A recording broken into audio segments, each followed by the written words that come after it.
Ora si registrerà la conferenza. Ok. Perfetto, grazie. Qualsiasi cosa che dite sarà usata contro di voi da questo momento in poi, quindi no. Allora, un attimo solo che mi sistemo col nuovo video.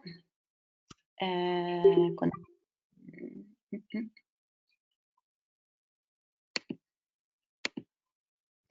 Ok, dovreste vedere.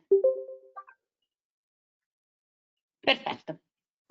Allora, come vi stavo dicendo, mi chiamo Sabina Nicolella, Fondazione Ecosistemi e mi occupo da diciamo oltre 15 anni di responsabilità sociale delle organizzazioni e di stakeholder engagement.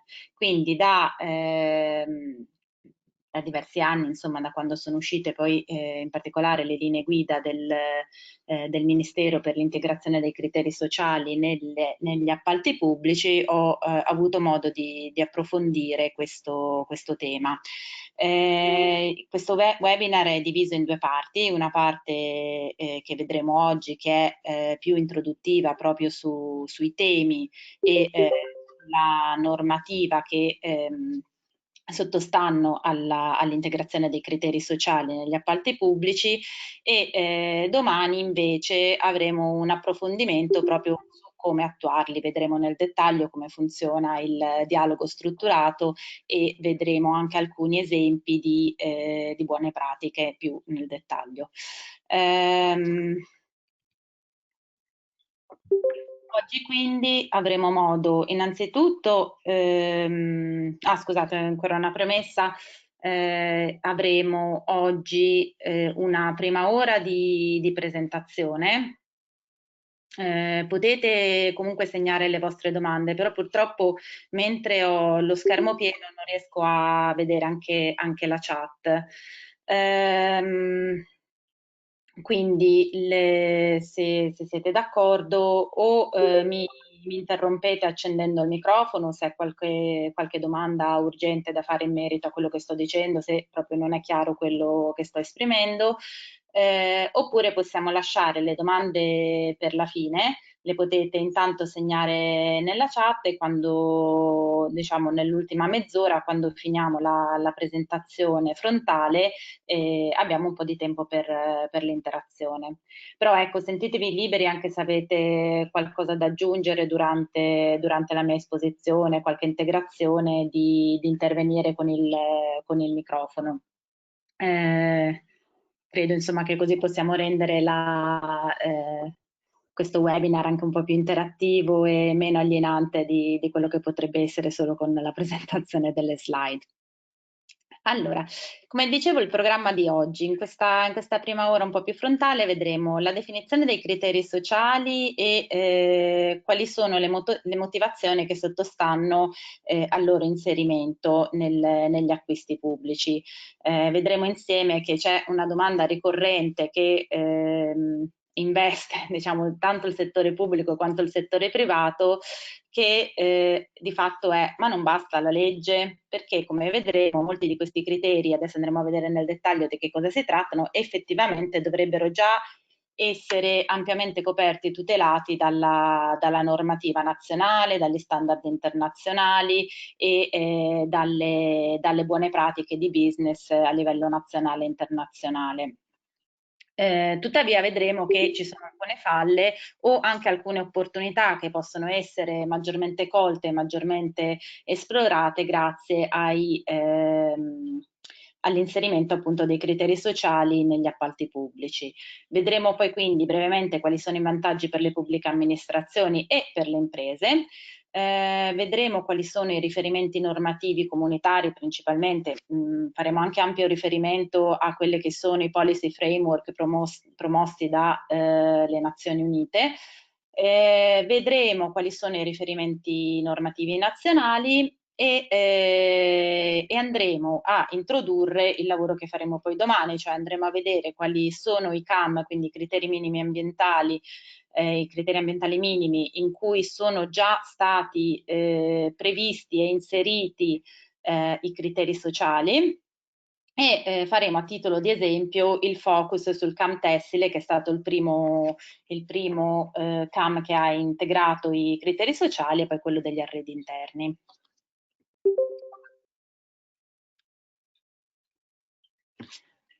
Allora, cosa si intende, scusate però, sì, ok, cosa si intende per criteri sociali negli acquisti? La Commissione europea già nel 2010 ha pubblicato una linea guida con l'intento proprio di aiutare le stazioni appaltanti a comprendere sia cosa fossero i criteri sociali e ovviamente come fare a integrarli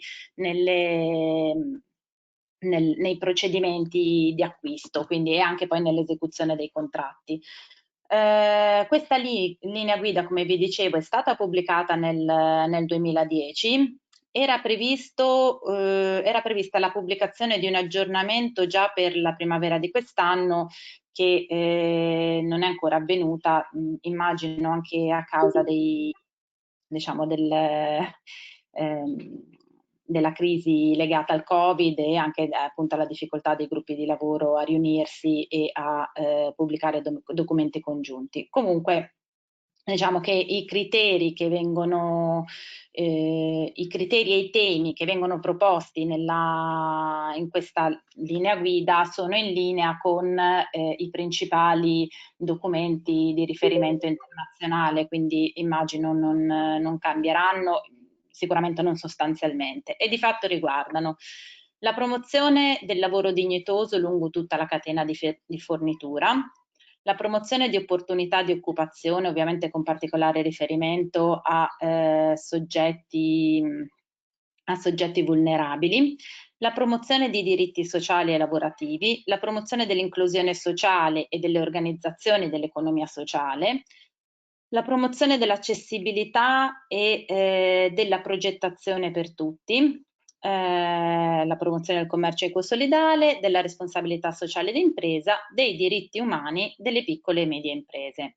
Come vedete, alcune di queste tematiche si tendono a sovrapporsi, perché ad esempio adesso vedremo un po' più nel dettaglio che cosa si intende per lavoro dignitoso, per diritti sociali e lavorativi e per diritti umani, e sicuramente questi sono ambiti di sovrapposizione.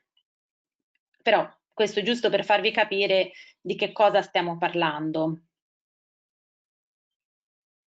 Allora, cosa si intende iniziamo dal punto centrale, che è quello che riguarda la promozione del lavoro dignitoso. Esistono diversi riferimenti a livello internazionale che ci danno indicazioni su cosa dobbiamo intendere per lavoro dignitoso.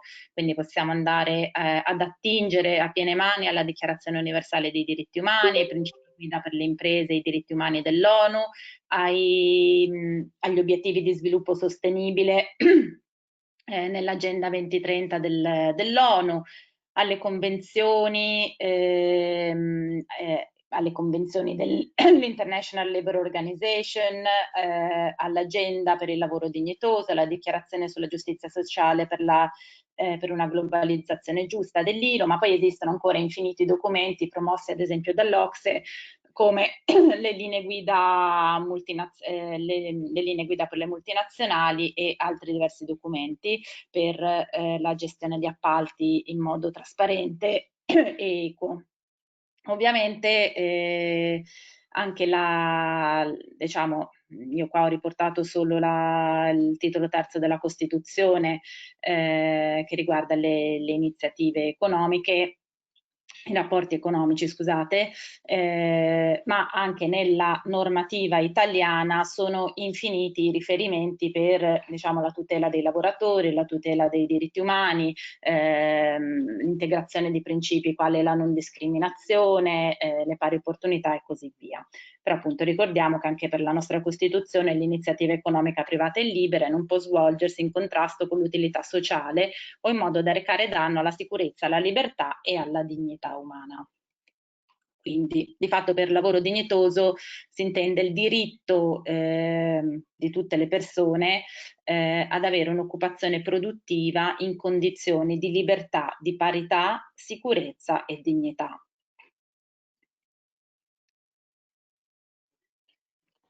Già al primo punto mi immagino che giustamente qualcuno di voi, l'abbiamo anche anticipato, si chieda perché non è sufficiente la legge. Qua vi ho riportato la testimonianza di una lavoratrice che vorrei leggervi. Ci fecero alloggiare in un casolare abbandonato. Non avevamo acqua né elettricità. Abbiamo vissuto 3 mesi in queste condizioni, lavorando circa 10-12 ore al giorno, solo con una breve pausa di mezz'ora. Non ci hanno pagato, tantomeno abbiamo avuto un contratto di lavoro.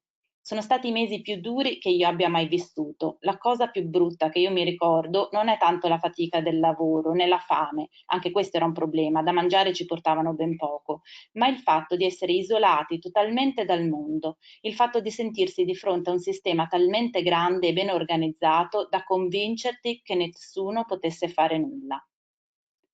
Ce n'è voluto di coraggio per liberarmi dal mio caporale e l'ho trovato quando ho capito che eravamo destinate ad altro. Il mio caporale si occupava anche della tratta delle donne e il lavoro nei campi non sarebbe stato la fine del mio percorso. Questa è una testimonianza di Magdalena Jarzak, perdonate la pronuncia, che è una sindacalista, oggi una sindacalista in Italia, che è arrivata nel 2011 in Puglia dalla Polonia, e queste sono state le condizioni di lavoro che ha trovato nei campi dove è andata a fare la raccolta dei pomodori. Questo per dire che sicuramente abbiamo un sistema normativo che favorisce la tutela, e anzi atto a garantire la tutela dei diritti dei lavoratori, ma come vedete tematiche come privazione della libertà dei lavoratori, condizioni di lavoro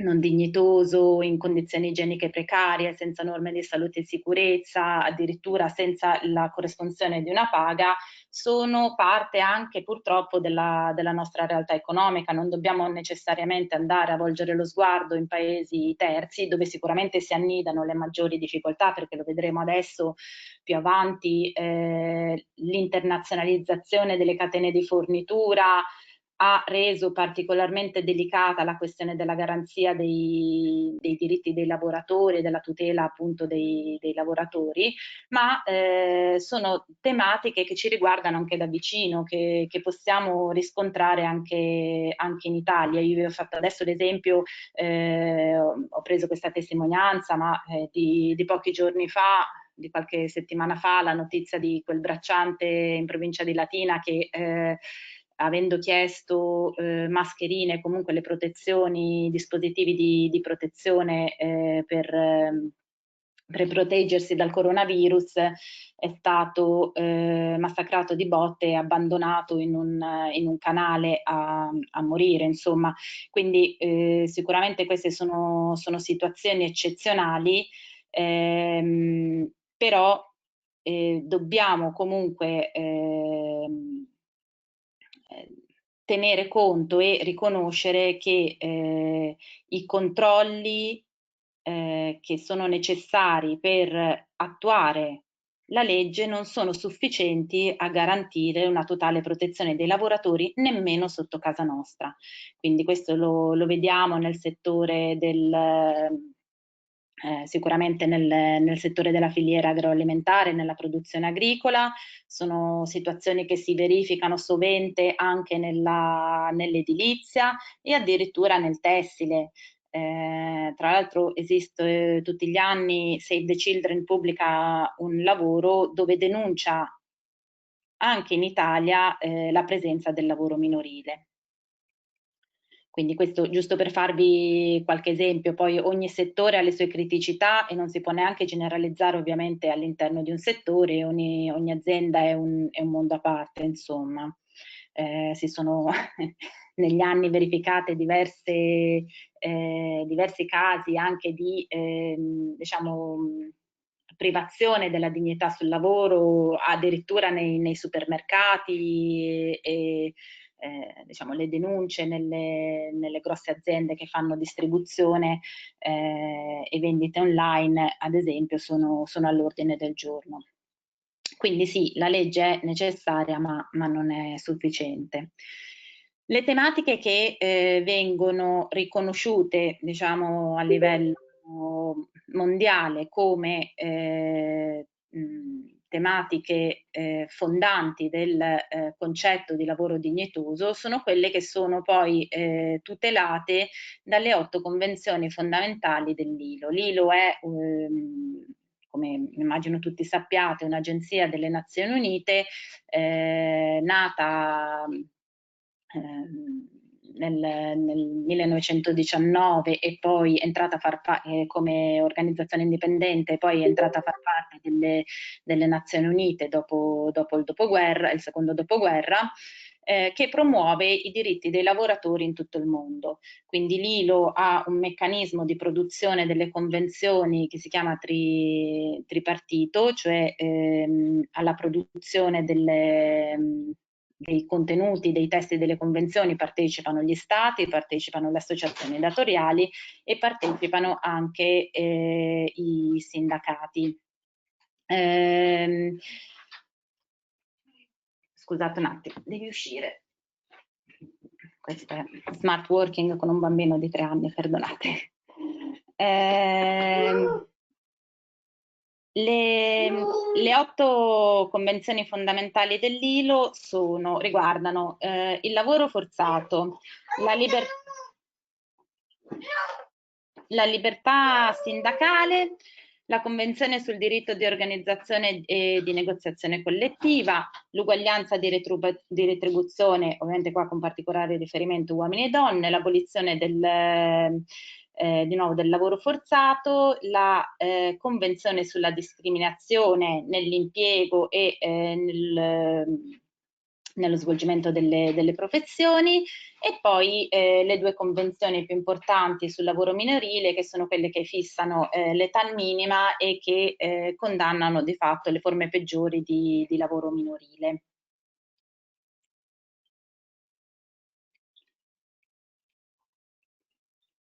Nel 1999 l'ILO ha stilato quindi un'agenda internazionale per la promozione del lavoro dignitoso che sta alla base della maggior parte dei documenti successivi e degli accordi e degli standard internazionali in materia di lavoro e che è stato poi diciamo, codificata maggiormente nella dichiarazione dell'ILO sulla giustizia sociale per una globalizzazione giusta del 2008.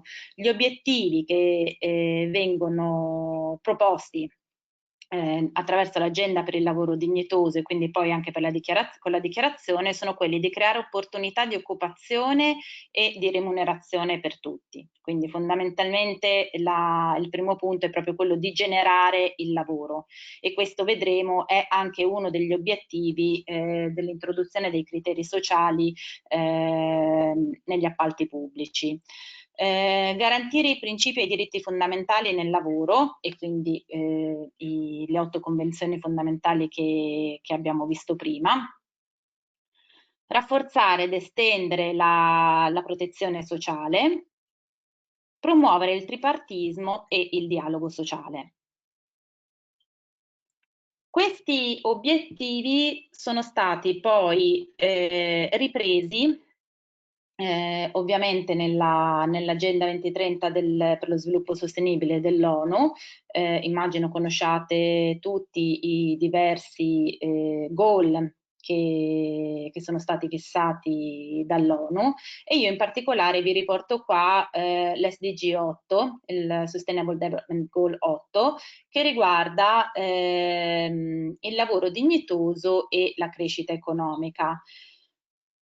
Sotto vi ho riportato, quindi diciamo l'obiettivo del Goal 8 è quello di incentivare una crescita economica duratura, inclusiva e sostenibile e un'occupazione piena e produttiva ed un lavoro dignitoso per tutti. Quindi vedete il tema del lavoro dignitoso ritorna. E vi ho riportato quelli che sono i target che sono maggiormente significativi proprio per il lavoro dignitoso. Quindi c'è la promozione di politiche orientate allo sviluppo che supportino le attività produttive e la creazione di lavoro dignitoso. Quindi questo è il primo punto. Poi c'è il target 8.5 che si propone di raggiungere la piena e produttiva occupazione e un lavoro dignitoso per donne e uomini e anche per giovani e persone con disabilità, e la parità di remunerazione per un lavoro di pari valore. Poi abbiamo il target 8.7 che si propone appunto il contrasto a quelle che sono le forme più odiose diciamo di violazione dei diritti dei lavoratori, in particolare appunto il lavoro forzato, la tratta degli esseri umani, il lavoro minorile, in tutte le sue forme. Poi abbiamo il target 8.8 che riguarda la protezione dei diritti dei lavoratori, e con particolare riferimento, tema molto, molto rilevante in Italia dove il numero di morti bianche sul lavoro è altissimo, quello della promozione di un ambiente di lavoro sicuro e protetto. Con particolare riferimento ovviamente ad alcune delle categorie più vulnerabili, in primis i lavoratori migranti. L'ultimo è quello di aumentare gli aiuti per il sostegno al commercio con i paesi in via di sviluppo. E questo adesso vedremo poi con il commercio equo in che modo deve essere realizzato questo sviluppo. Le linee guida dell'Unione Europea fanno poi riferimento, si pongono poi come obiettivo da perseguire attraverso l'introduzione di criteri sociali negli acquisti pubblici, quello della promozione di opportunità di occupazione, con particolare riferimento a categorie considerate vulnerabili o comunque svantaggiate nell'accesso al mercato, quindi promozione dell'occupazione giovanile, delle pari opportunità soprattutto in riferimento a uomini e donne, delle opportunità di occupazione per disoccupati di lunga durata e lavoratori anziani, l'integrazione, l'inclusione sociale anche attraverso il lavoro di persone appartenenti a gruppi svantaggiati e vulnerabili, ad esempio lavoratori migranti, minoranze etniche, religiose e così via, e la promozione delle opportunità di occupazione per le persone con disabilità, anche attraverso la creazione di ambienti che siano inclusivi e accessibili sia sotto il profilo organizzativo che sotto proprio il profilo fisico, diciamo. Anche in questo caso vediamo gli altri target dell'SDG 8 che riguardano in particolare la crescita economica e l'occupazione. Quindi vediamo l'8.1 che si prefigge di sostenere la crescita economica, cioè quando parlo di target non so se, immagino sia chiaro a tutti, ma lo specifico non conoscendovi, questi sono gli obiettivi, i target che si è dato il governo italiano e su cui il nostro Stato è impegnato a livello internazionale. Quindi dicevamo l'8.1 prevede di sostenere la crescita economica pro capite a seconda ovviamente delle circostanze nazionali e nei paesi meno sviluppati, quindi si parla anche di cooperazione economica internazionale. Si prefigge di raggiungere la piena e produttiva occupazione entro il 2030, obiettivo molto molto ambizioso, con però delle caratteristiche che forse sono altrettanto importanti, ma forse più raggiungibili, come quella di garantire un lavoro dignitoso di fatto a tutti i lavoratori, uomini, donne, giovani e di diversa provenienza. L'obiettivo 8.6 riguarda la disoccupazione giovanile e i NEET e l'8.b si propone sempre appunto di contrastare la disoccupazione giovanile. Per quanto diciamo, questi obiettivi possano sembrare di fatto scontati, in un certo senso, se andiamo a vedere quali sono i dati effettivi, alcuni diciamo, indicatori e dati effettivi della situazione italiana in merito proprio a crescita economica e lavoro dignitoso, vediamo ad esempio che la questione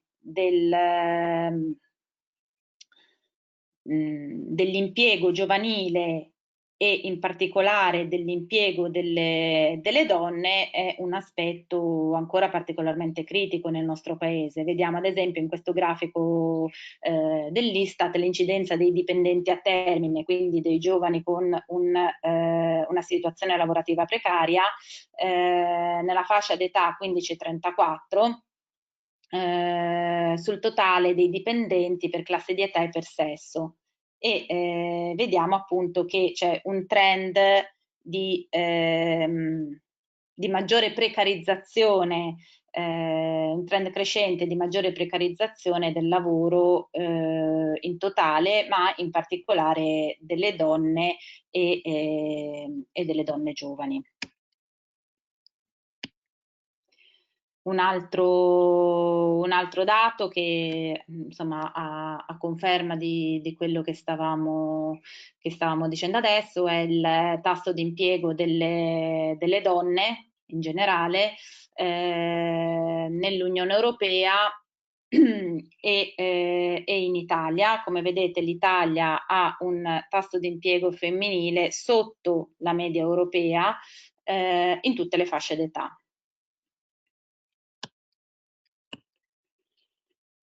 Un altro dato che insomma ci indica quale può essere una possibile direzione in cui appunto i nostri criteri sociali all'interno degli appalti pubblici può andare è quello che riguarda ad esempio la percentuale di lavori non specializzati occupati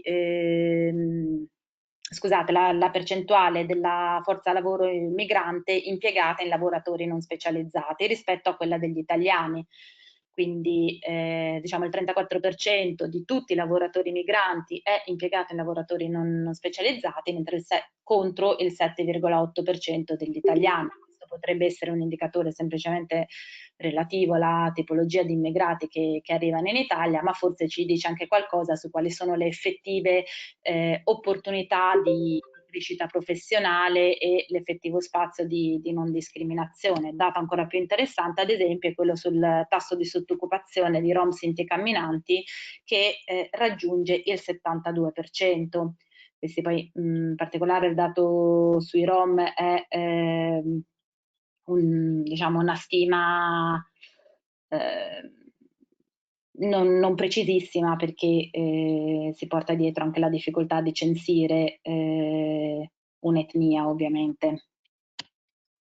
Però ecco, diciamo questi dati sono indicativi. Sono andata troppo indietro, scusate.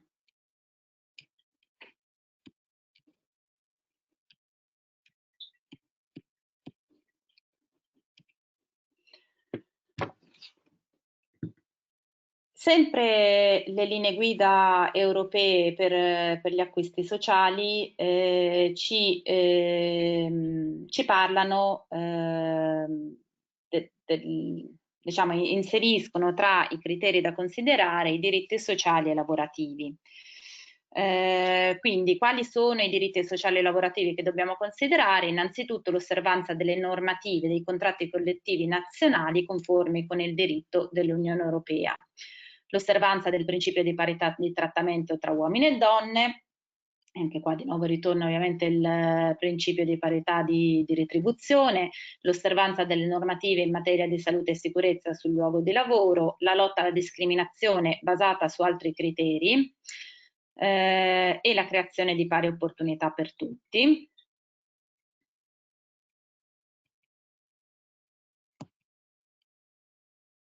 Mi si è bloccato il computer, perdonatemi. Ok, anche qua, anche in questo caso vi ho riportato un dato così giusto per attualizzare e riportare alla nostra realtà nazionale quelli che potrebbero essere semplicemente dei principi e degli enunciati di buona volontà. In Italia abbiamo uno dei gender pay gap, quindi della differenza salariale tra uomini e donne più alti d'Europa.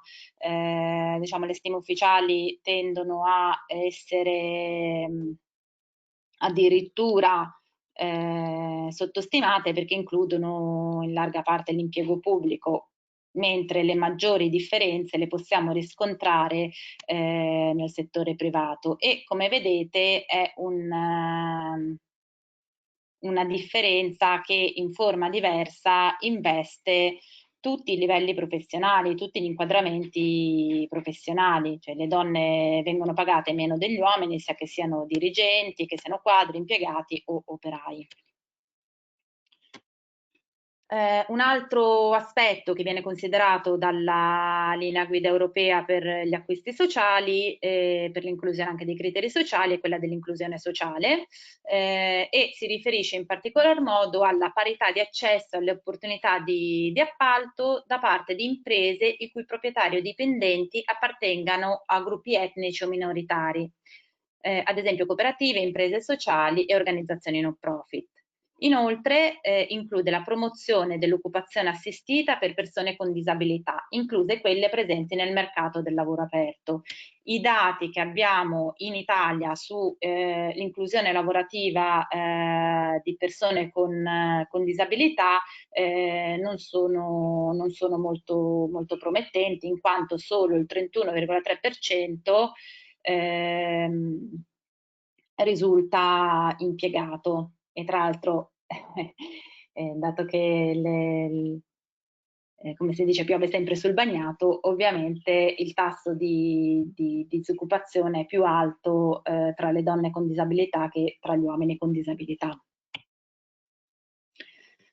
Tema che si collega a quello precedente è quello che riguarda la accessibilità e progettazione per tutti, per cui negli appalti pubblici la stazione appaltante dovrebbe farsi carico anche della preoccupazione di progettare servizi e di realizzare opere che permettano la fruibilità da parte di persone con diverse forme di disabilità, che siano fisiche o anche psichiche. Quindi questo ovviamente non riguarda solo il caso più evidente, che è quello dell'abbattimento delle barriere architettoniche, che in Italia resta comunque un tema, nonostante ci sia fior di normativa diciamo, a tutela diciamo, e che dovrebbe contrastare le barriere architettoniche, resta comunque un tema molto importante, ma non riguarda solo la progettazione fisica degli edifici, ma riguarda anche ad esempio l'erogazione di servizi pubblici, che tenga conto appunto della minore mobilità di alcune persone, piuttosto che dei non vedenti, non udenti e così via. Qua, giusto per alleggerire un attimo, vi ho riportato la foto di una fantastica opera, tra l'altro realizzata neanche tanto tempo fa nella mia città natale, che è Genova, e come vedete è stata realizzata una meravigliosa rampa per permettere anche a passeggini e persone con disabilità motorie di poter raggiungere agevolmente le strisce pedonali. Peccato che poi siano stati piazzati i piloni del semaforo a mo' di sbarra. Quindi anche questo, diciamo, non è un qualcosa che ci è lontano. Un altro aspetto che deve essere considerato, secondo sempre l'Unione Europea, negli appalti pubblici è quello del commercio etico. Ovviamente a determinate condizioni, perché anche i criteri sociali non si possono sottrarre alle regole vigenti per gli appalti in generale e in particolare anche al libero commercio e alla libera concorrenza. Però appunto si prevede che i requisiti di sostenibilità possano essere inseriti in specifiche tecniche laddove siano collegati all'oggetto dell'appalto. I requisiti correlati alle condizioni di lavoro del personale impiegato nel processo di produzione delle forniture non possono essere considerati nelle specifiche tecniche, ma possono tuttavia essere inseriti nelle clausole di esecuzione dell'appalto. Questo significa che laddove la stazione appaltante voglia garantirsi determinate condizioni di, ad esempio, salute e sicurezza dei lavoratori, di giusta retribuzione dei lavoratori e così via, lo può inserire sia nell'oggetto dell'appalto che poi nelle clausole. Ma questo vedremo è addirittura superato è stato poi nel tempo superato anche dalla nostra normativa. Promozione dei diritti umani. Anche questo è ovviamente uno dei punti cardine delle linee guida dell'Unione Europea e possiamo prendere, diciamo, come modello, come poi è stato ripreso anche, lo vedremo nel dettaglio più avanti, dalla normativa italiana, quello che è il policy framework per i diritti umani nel business promosso dalle Nazioni Unite, che si chiama Protect, Respect and Remedy, a Framework for Business and Human Rights, ovvero proteggi, rispetta e rimedia diciamo, un quadro per le imprese e i diritti umani. Questo quadro si articola su quelli che sono, diciamo, i 3 pilastri ricorrenti per tutte le tematiche che riguardano la promozione dei diritti umani, che sono, ovvero l'impegno degli Stati a garantire la protezione dei diritti umani, anche nelle attività imprenditoriali, intervenendo attraverso l'adozione di politiche, norme e misure giurisdizionali appropriate, che è il primo pilastro, proteggi. Il secondo pilastro riguarda, diciamo, e chiama all'azione direttamente le imprese, che devono rispettare i diritti umani e agire tempestivamente nel caso in cui la propria attività ne pregiudichi in qualche modo il godimento. E vedremo quanto negli anni si è maggiormente articolato questo pilastro, perché si è passati appunto da quella che magari all'inizio del 2000 era un'enunciazione che anche il Global Compact e diversi altri documenti internazionali promuovevano a gran voce, ma poi si è articolata negli anni, in particolare anche attraverso i documenti che hanno fatto seguito a questo policy framework delle Nazioni Unite, in un sistema di gestione, diciamo in un modello di sistema di gestione e di due diligence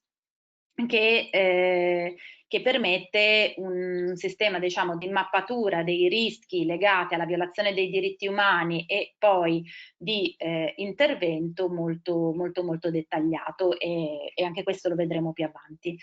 E il terzo pilastro è quello invece di nuovo che chiama in gioco sia gli stati ma anche le imprese, e che è quello che riguarda il rimedio, cioè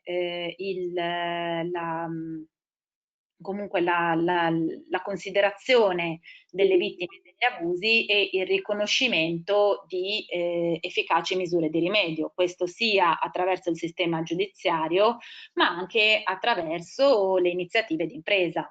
Vi faccio un esempio giusto per capire di che cosa possiamo parlare. Ad esempio, per quanto riguarda il lavoro minorile, da un lato ovviamente c'è l'intento di eradicarlo, ma ci deve essere anche l'intento di mantenere comunque di dare una risposta all'esigenza che ha portato la famiglia a far lavorare un bambino, che naturalmente è principalmente di natura economica, per cui sono tante le iniziative anche di imprese private che, laddove scoprano lungo la loro filiera di fornitura situazioni di impiego minorile, vengono attivati dei programmi che da un lato permettono l'inserimento scolastico in un percorso di scolarizzazione del minore e al tempo stesso prevedono l'assunzione di un altro familiare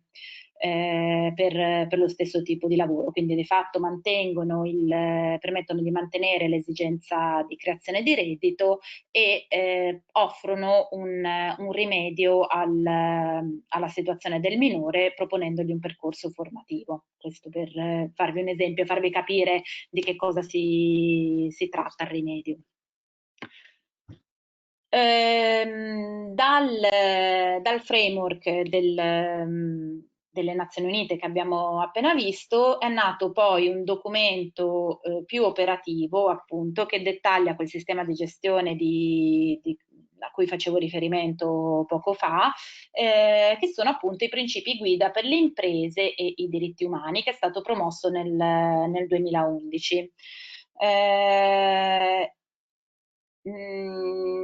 All'interno di questi principi guida, che sono di fatto 31 principi guida e che appunto investono tutti e tre i pilastri che abbiamo visto prima, quindi quello che riguarda di più gli stati e l'adozione di politiche e di normative adeguate, quello che riguarda le imprese e la loro capacità di prevenire e intervenire per mitigare gli impatti avversi sui diritti umani delle loro attività, e che riguarda poi il terzo pilastro di rimedio per le vittime. All'interno di questi 31 principi guida, il tema degli appalti sostenibili, sociali, vengono chiamati poi in diversi modi a seconda delle diverse organizzazioni che li promuovono. Comunque il tema dei diritti umani nelle catene di fornitura è presente in modo trasversale in molti di questi principi guida. In particolare nel principio guida 6 è espressamente dedicato ai contratti pubblici, laddove dice che gli stati dovrebbero promuovere il rispetto dei diritti umani da parte delle imprese con le quali concludono contratti di tipo commerciale.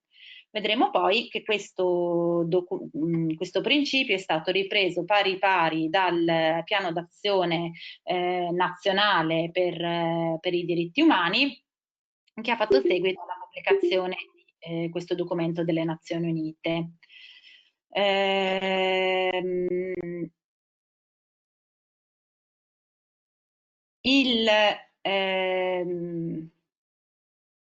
Il piano d'azione, allora diciamo il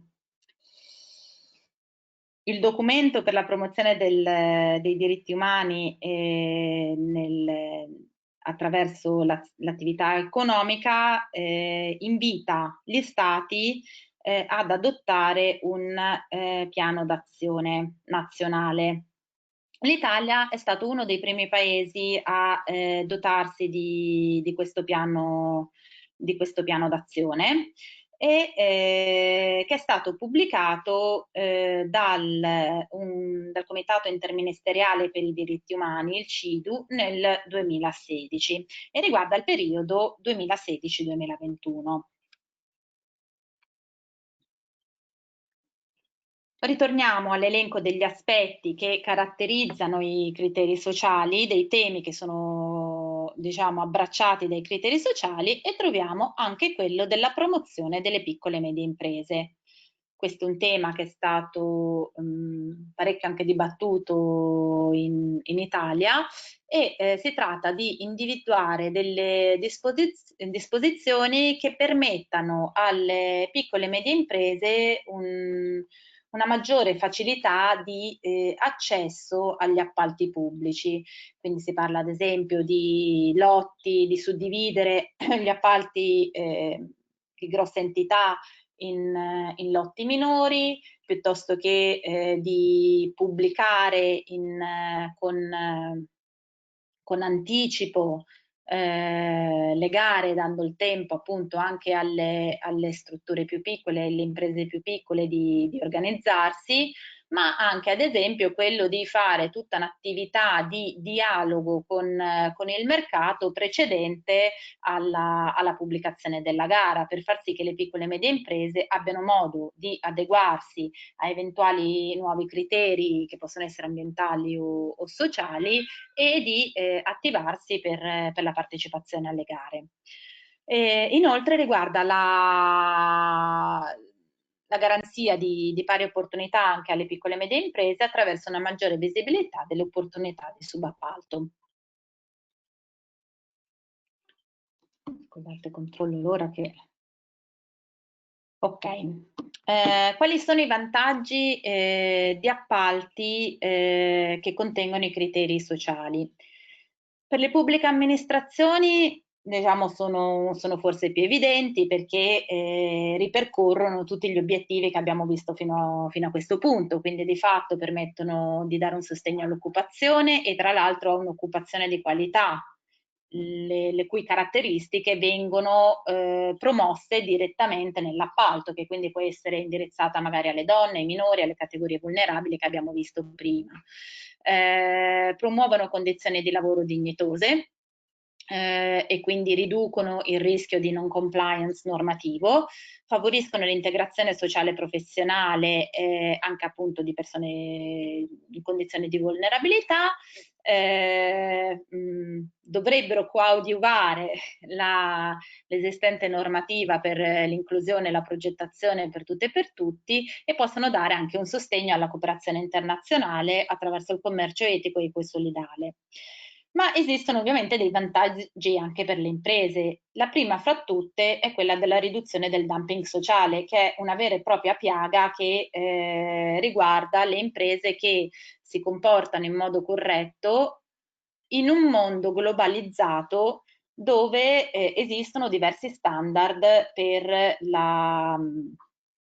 per i criteri sociali, scusate, per i diritti umani e i diritti dei lavoratori, che poi è un po' il motivo principale per la delocalizzazione. Diciamo, molte sono le aziende che si spostano a operare in paesi dove i requisiti, diciamo, normativi per quanto riguarda la tutela dei lavoratori sono minori.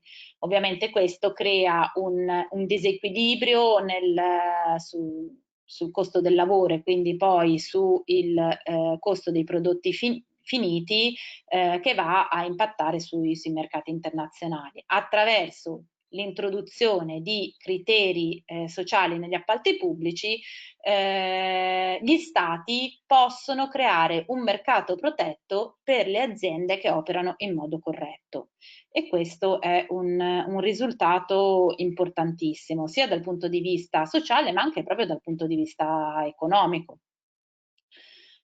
Inoltre le aziende si vedono attraverso i criteri sociali valorizzate le pratiche virtuose di gestione del personale, di rapporti con le comunità locali e così via. Hanno modo di ridurre il rischio di non conformità a leggi e standard internazionali, questo soprattutto per le aziende che operano in filiere complesse, dove si trovano appunto a dover far fronte a standard e normative anche molto diverse fra di loro. Mi ricordo ad esempio banalmente che non tutti gli stati del mondo hanno ratificato le convenzioni ILO.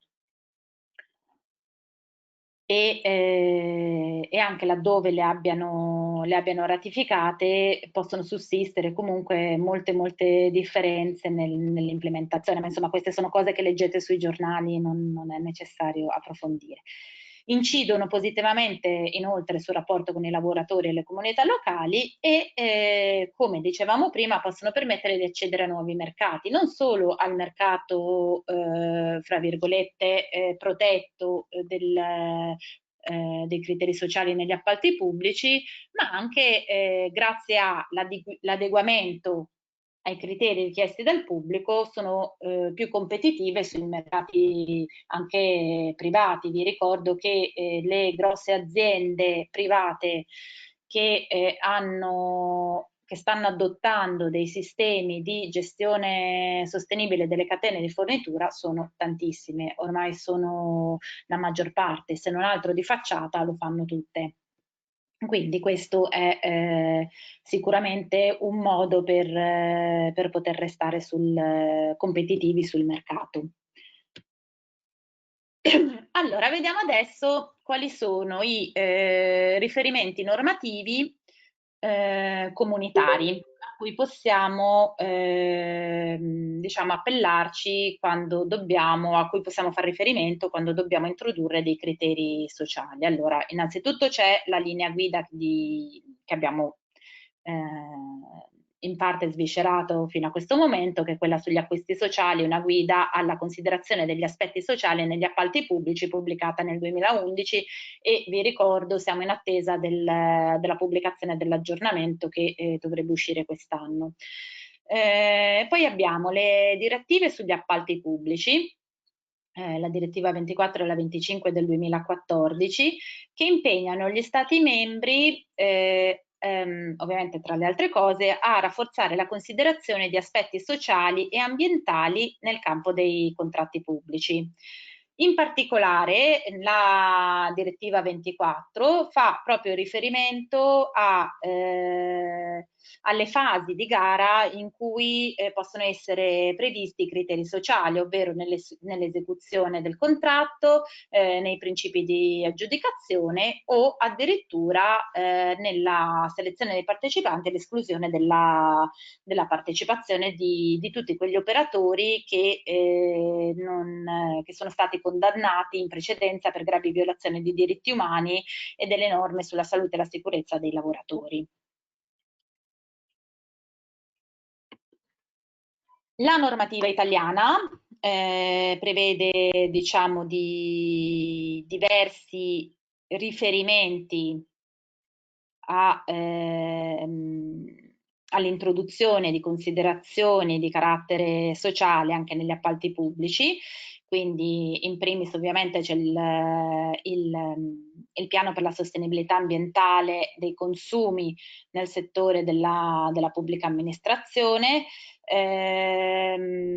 dove nel paragrafo 4.2 individua per le categorie a più alto rischio sotto il profilo sociale la possibilità di inserire alcuni criteri sociali.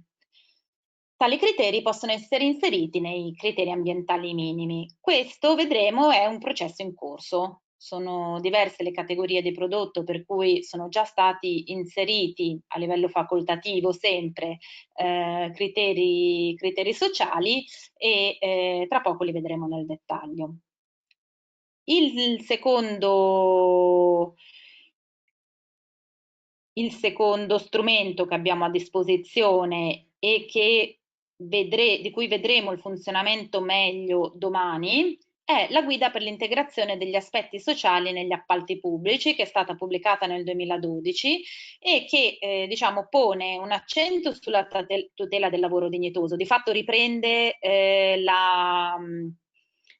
tutti i punti chiave delle linee guida dell'Unione Europea che abbiamo visto fino adesso e introduce una modalità attuativa che si chiama dialogo strutturato, che è uno strumento atto sia a preparare il mercato, quindi a informare i fornitori di quelli che sono gli standard sociali a cui devono fare riferimento, ma ha anche un valore di monitoraggio e di correzione del mercato stesso. Quindi vedremo poi domani effettivamente nel dettaglio come funziona questo dialogo strutturato, che poi è il punto centrale dell'attuazione dei criteri sociali, insomma quello che permette di farli diventare una realtà anziché solo una produzione di carta, perché poi il rischio è questo, che si richieda alle imprese di adeguarsi a dei criteri e l'unico strumento di controllo sia di fatto uno strumento cartaceo di quelle che sono le politiche piuttosto che gli strumenti, ma non c'è si rischia di non avere un riscontro nella realtà. Col dialogo strutturato invece tutto questo si dovrebbe superare.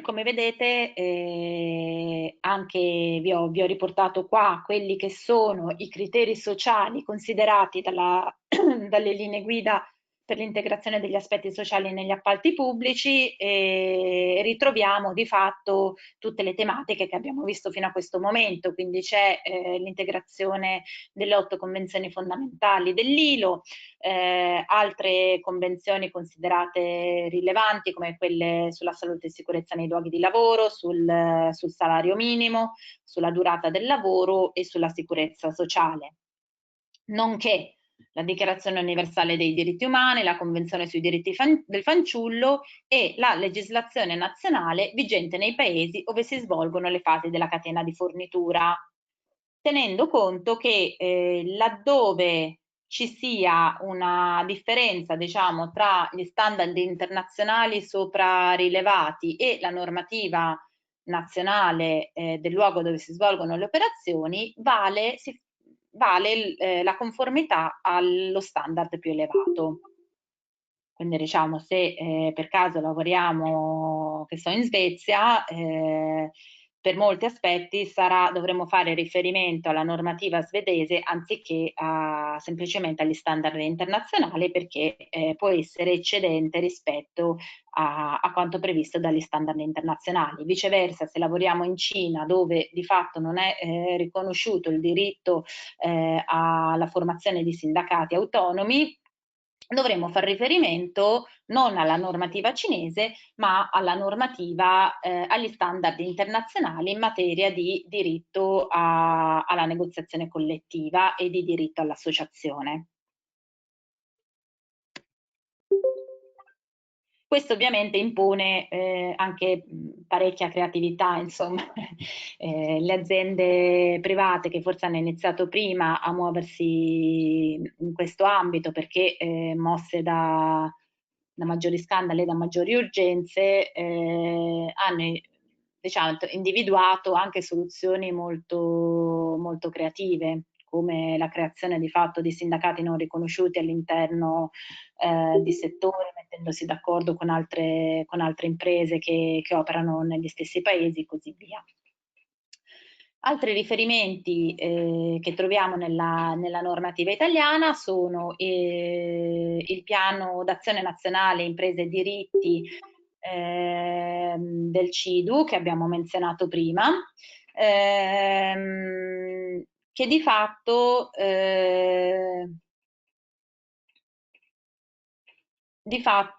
prevede che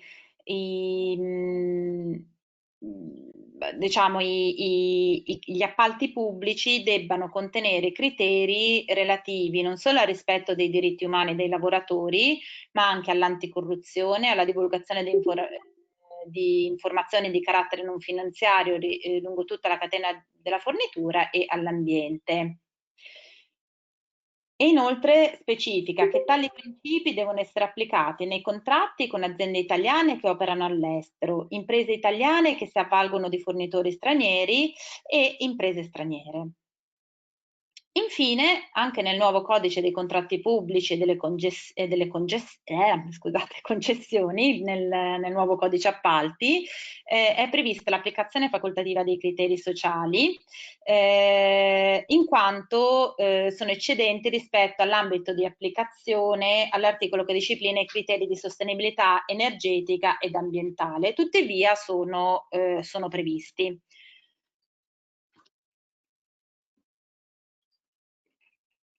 Controllo solo un attimo.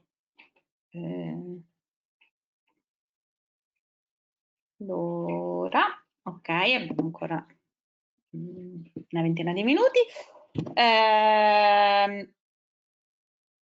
Il piano d'azione nazionale per l'impresa e i diritti promosso dal CIDU, che vi ricordo è fatto sulla falsariga del Policy Framework delle Nazioni Unite, è considerato un veicolo primario per riarrivare al riequilibrio delle distorsioni e delle inefficienze prodotte da contesti economici e produttivi che hanno dimostrato, diciamo, una scarsa efficienza nel garantire diritti umani, l'anticorruzione e tutte le tematiche che abbiamo enunciato sopra.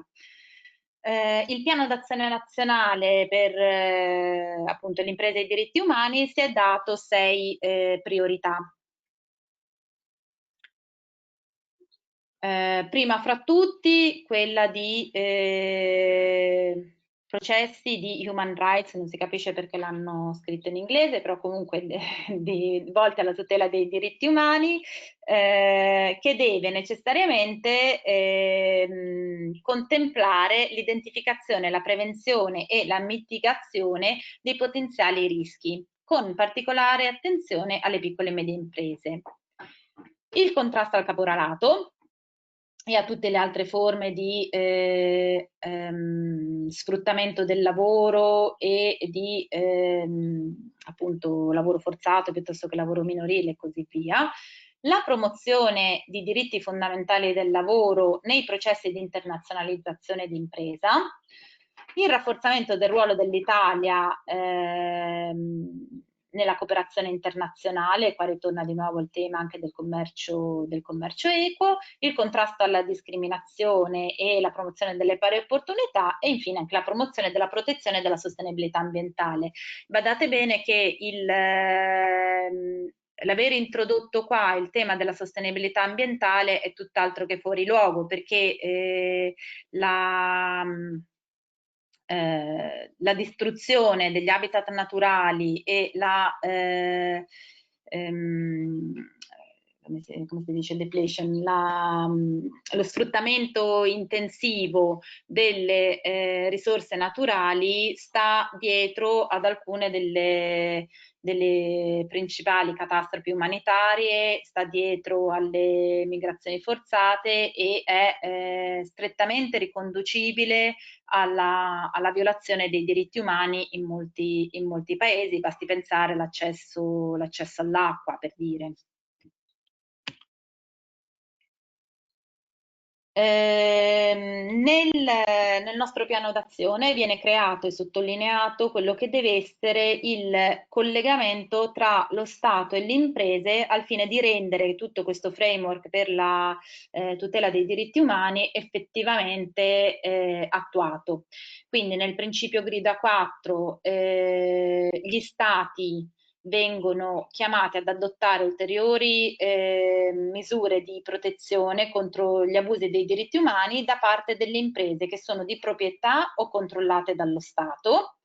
E quindi qua ci si riferisce anche a tutto il mondo delle municipalizzate e delle aziende di servizi o che ricevono un sostanziale sostegno e servizi da parte di organismi.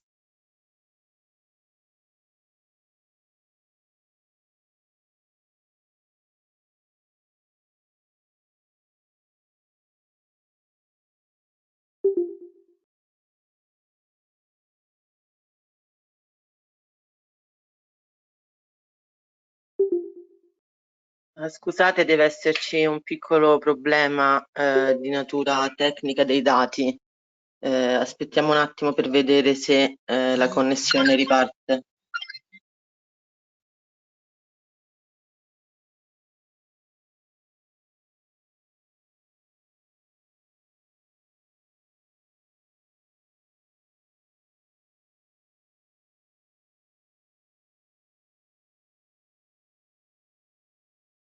Allora, scusate, la dottoressa Nicolella ha avuto un piccolo problema con il suo PC, mi ha comunicato in privato, quindi adesso provvederà a riavviare il proprio PC e a continuare la presentazione, quindi vi chiedo soltanto qualche minuto di pazienza. Grazie mille.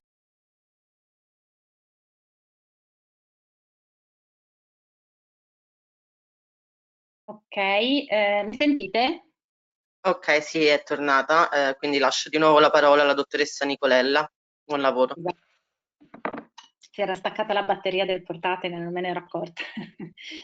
Allora, dicevamo, aspettate che rimando qua. Allora, sì.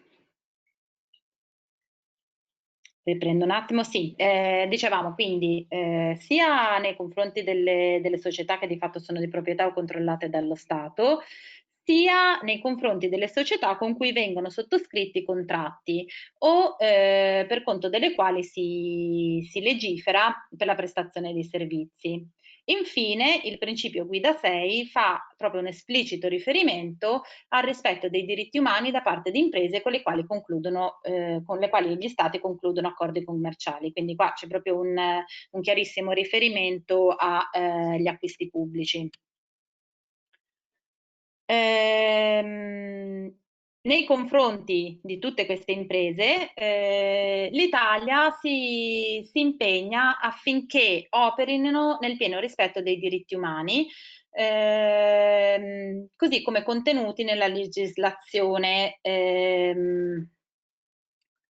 nazionale e prevista dalle norme internazionali e dagli strumenti di soft law, quindi diciamo tutti quei framework, policy framework a cui facevamo riferimento. Inoltre l'Italia, e questo è proprio preso pari pari dal nostro piano nazionale, tutti i virgolettati diciamo sono presi copiati dal piano d'azione nazionale, l'Italia aderisce pienamente al principio dell'appalto socialmente responsabile ed è impegnata nell'assicurare che il rispetto dei diritti umani sia preso in considerazione in tutte le fasi dell'appalto. Infine, l'Italia facilita il compito delle stazioni appaltanti introducendo, così come previsto dal codice appalti, i criteri e le modalità di inclusione di criteri sociali all'interno dei CAM dei diversi settori. Un altro aspetto che si deve considerare è che la tracciabilità delle filiere deve riguardare tutto il ciclo di vita del prodotto e del servizio, quindi sia dall'approvvigionamento della materia prima fino poi alla dismissione del prodotto finito. Come sapete, infatti, le problematiche che riguardano i diritti umani non si annidano solo nelle fasi strettamente produttive, ma possono riguardare ad esempio la dismissione illegale dei prodotti. Basti pensare ai RAEE, a tutti i prodotti, le attrezzature tecniche, diciamo elettriche ed elettroniche, che se non dismesse correttamente possono arrecare un danno ambientale e alla salute dell'uomo rilevantissimo.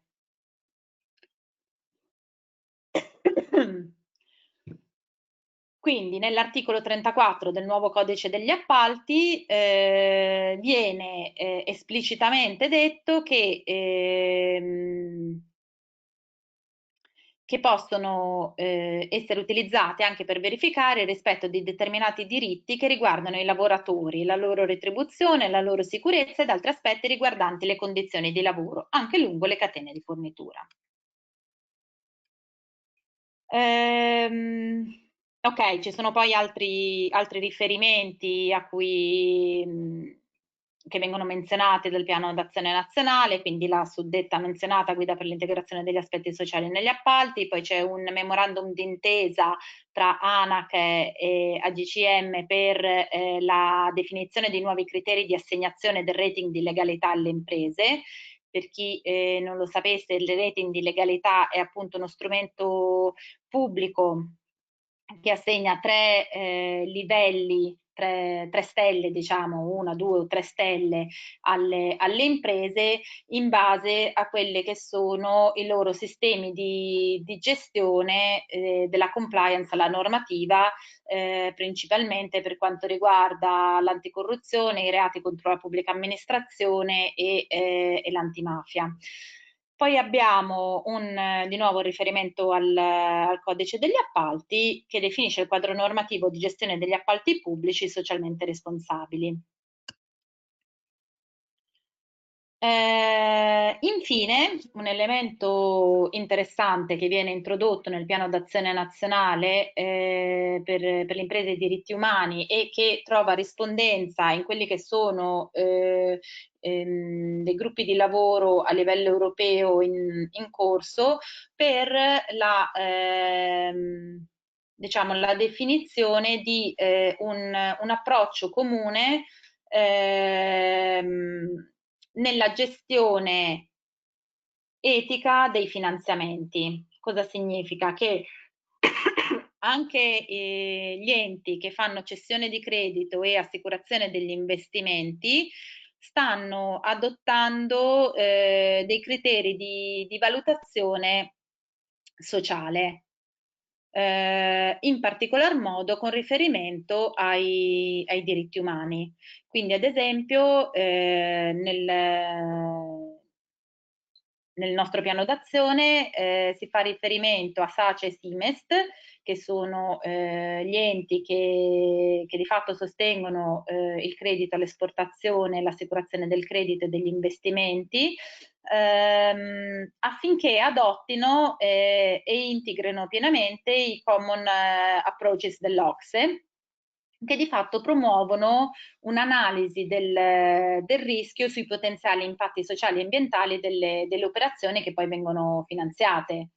In particolare vi ho riportato 3 passaggi, poi ce ne sono altri 3, ma diciamo, questi mi sembravano molto, molto significativi, anche perché ci fanno capire che cosa si intende per sistema di gestione dei diritti umani e degli aspetti sociali. Quindi prevedono una fase di screening, quindi proprio di analisi del rischio in base a aree e settori a rischio. Quindi sappiamo che ci sono settori, ad esempio, come abbiamo visto, il tessile, l'edilizia, l'agroalimentare, che sono maggiormente esposti sotto il profilo del rispetto dei diritti umani, la salute e la sicurezza dei lavoratori e così via. E chiedono di valutare poi l'esposizione del singolo progetto o della singola impresa al rischio anche in base all'entità dell'investimento. Dopodiché i progetti vengono classificati in base agli impatti sociali e ambientali. Tra gli esempi di possibili impatti sociali troviamo di nuovo le condizioni di lavoro, salute e sicurezza e così via, ma troviamo anche tematiche come gli espropri forzati, le migrazioni forzate, la tutela delle popolazioni indigene, la tutela del patrimonio culturale e anche la salute e la sicurezza delle comunità locali, quindi non solo aspetti che riguardano strettamente quello che avviene dentro l'impresa, ma anche tutto il mondo con cui l'impresa si relaziona, che ha una fortissima rilevanza, soprattutto in paesi in cui il sistema normativo è a minore tutela delle comunità locali. E poi quindi una volta che prima viene analizzato il rischio, poi vengono classificati gli impatti a cui è esposto il progetto, cioè scusate, a cui il progetto da finanziare espone lavoratori e comunità locali, e poi viene richiesto di redigere un vero e proprio piano sulla base di un benchmark di quella che è la performance sociale e ambientale del progetto rispetto agli standard internazionali e ad adottare eventuali misure atte a prevenire, minimizzare, mitigare o rimediare gli impatti avversi. Tutto questo prima ancora di finanziare il progetto.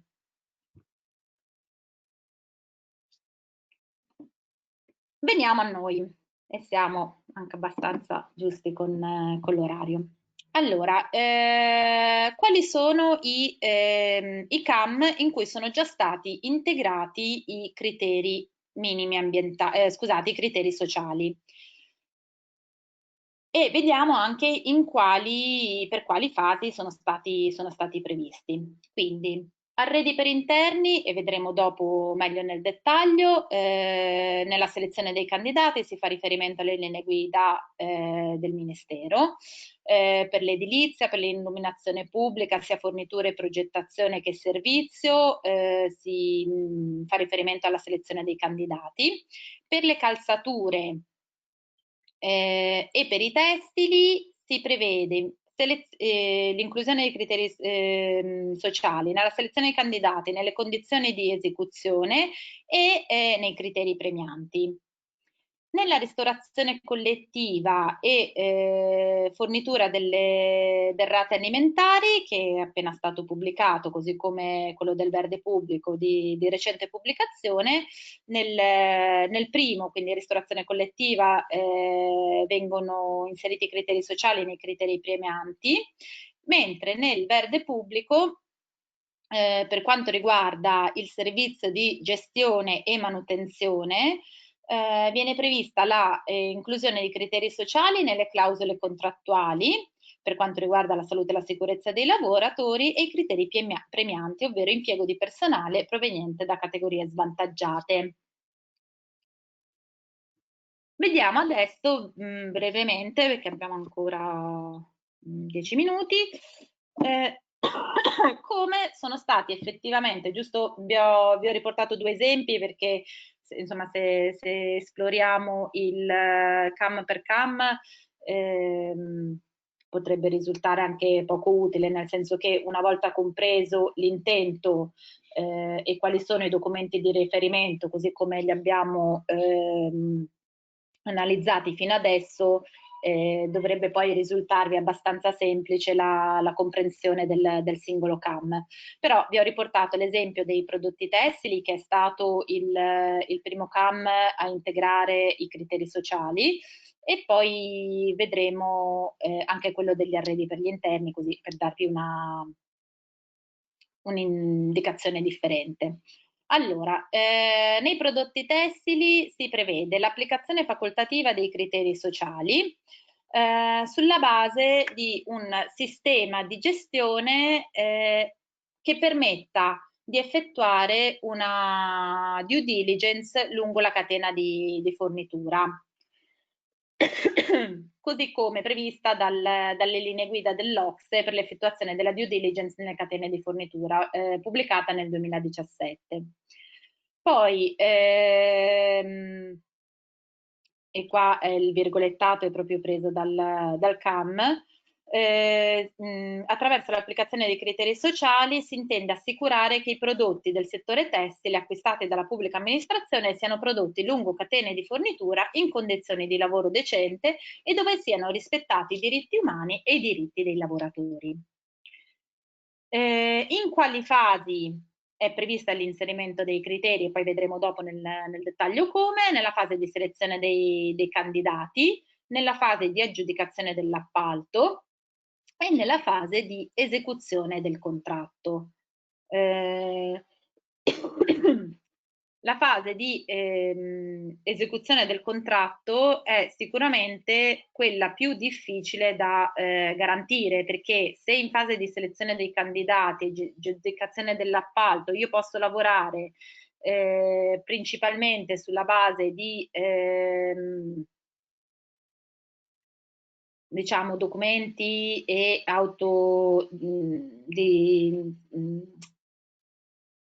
scusate, di certificazioni o di autocertificazioni, nella fase di esecuzione del contratto io devo avere anche la capacità poi effettivamente di condurre o di far condurre degli audit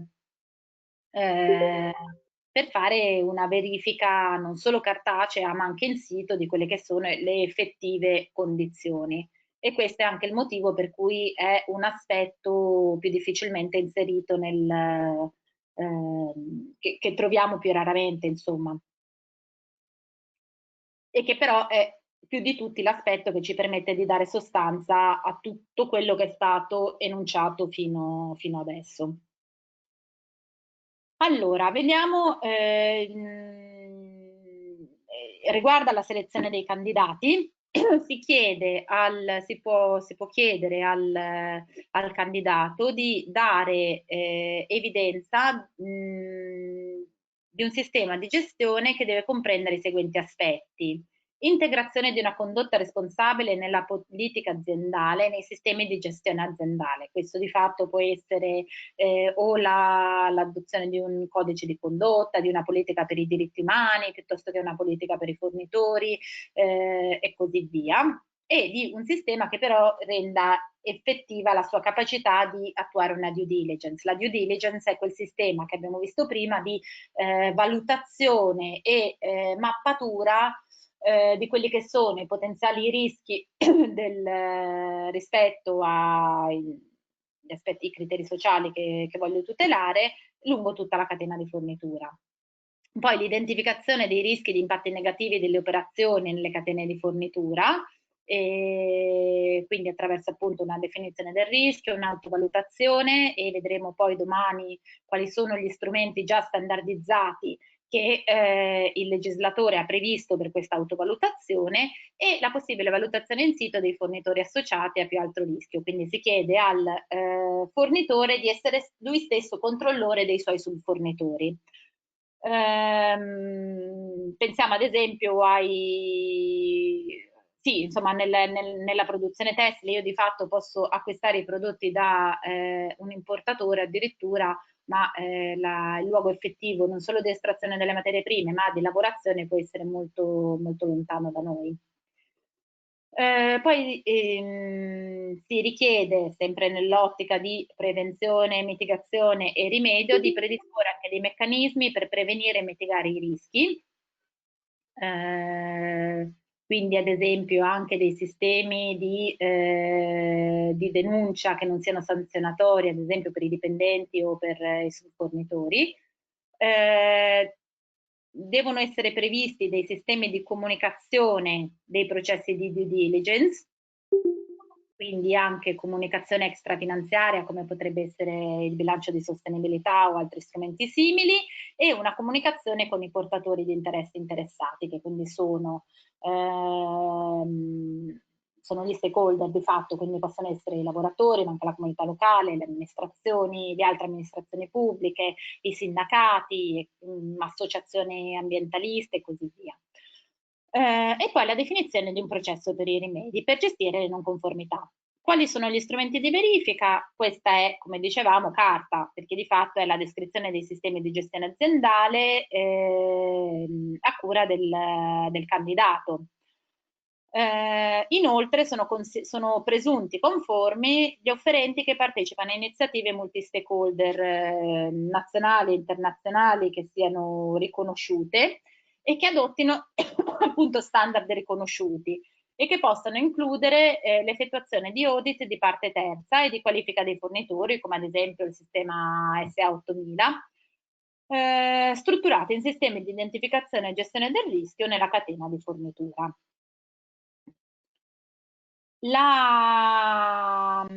I criteri premianti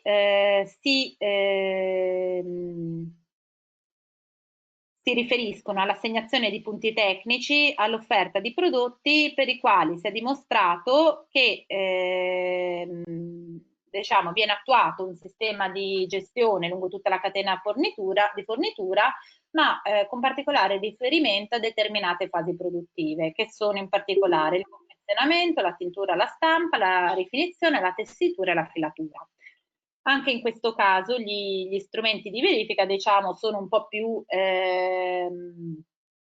sostanziali, perché si presumono conformi i prodotti provenienti dal commercio ecosolidale, ovviamente con associazioni e importatori certificati, in possesso di etichette sociali che abbiano determinate caratteristiche, tra cui la verifica di parte terza attraverso audit lungo la catena di fornitura, che possono essere non preannunciati, interviste fuori dai luoghi di lavoro, interviste ai sindacati e alle ONG locali per comprendere il contesto locale nel quale sono coinvolti i lavoratori. Quindi qua vedete, si inizia a entrare molto nel vivo e nell'operativo, ci si sposta anche dal controllo meramente formale. Inoltre i prodotti muniti di etichetta Ecolabel sono presunti conformi per quanto riguarda le fasi di taglio, rifinizione e tentura. E anche in questo caso sono considerate, sono assimilate, diciamo, ai requisiti i prodotti che sono fabbricati da imprese che partecipano a iniziative multi-stakeholder del settore note o riconosciute. Infine, nelle clausole di educazione contrattuale io posso indicare che l'aggiudicatario nell'arco della durata contrattuale deve implementare un sistema di gestione della catena di fornitura sotto il profilo del rispetto dei diritti umani e dei lavoratori, così come indicato dalla guida per l'integrazione del Ministero, e vedremo domani come il dialogo strutturato influenza la verifica di questo sistema di gestione.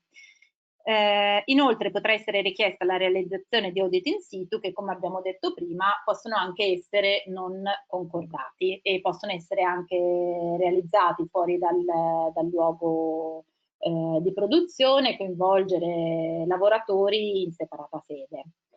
Alla fine del processo di audit deve essere elaborato un report complessivo di tutte le azioni messe in campo, che deve essere prontamente comunicato in tutte le sue parti alla stazione appaltante. Vediamo adesso brevemente, sono proprio le ultime due slide, invece come sono stati inseriti i criteri sociali nella selezione, scusate, nel CAM che riguarda gli arredi interni. Allora, sono previsti in fase di selezione dei candidati, dove si chiede al candidato di dare evidenza di un sistema di gestione e della sua capacità di effettuare una due diligence etica lungo la catena di fornitura, con riferimento alle linee guida OCSE. Qua vi ho riportato quello che è lo schema proprio della due diligence per l'OCSE. Quindi vedete al primo punto c'è l'integrazione della condotta etica nei documenti di policy e nei sistemi di gestione dell'azienda, come abbiamo già visto sopra. Poi c'è l'identificazione e la valutazione degli impatti avversi, la cessazione, prevenzione e mitigazione degli impatti avversi, il monitoraggio, la comunicazione e il rimedio. Questi sono esattamente i punti che abbiamo visto sopra nella traduzione italiana e diciamo, nell'integrazione della normativa nazionale. Poi possiamo averli nei criteri di aggiudicazione e anche nelle clausole di esecuzione contrattuale, nelle stesse modalità che sono previste per i testili. Ok. Per oggi avrei finito perché ho anche finito la voce. Quindi... ringraziamo la dottoressa Nicolella per la presentazione. Adesso possiamo dare il via alla sessione di domande e risposte che potete scrivere in chat eventualmente se ci siano. Vi ricordo che il test per la parte dei criteri sociali verrà inviato domani nella seconda sessione formativa, sempre con la dottoressa Nicolella. Quindi eventuali domande possono essere fatte attualmente, i test dovranno essere inviati alla casella di posta acquistiverdi@regione.fvg.it. Ora provvederò comunque a scriverlo in chat.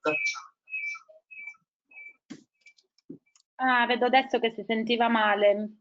Sono desolata.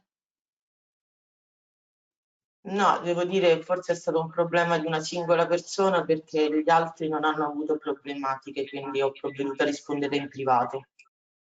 Ok, perfetto.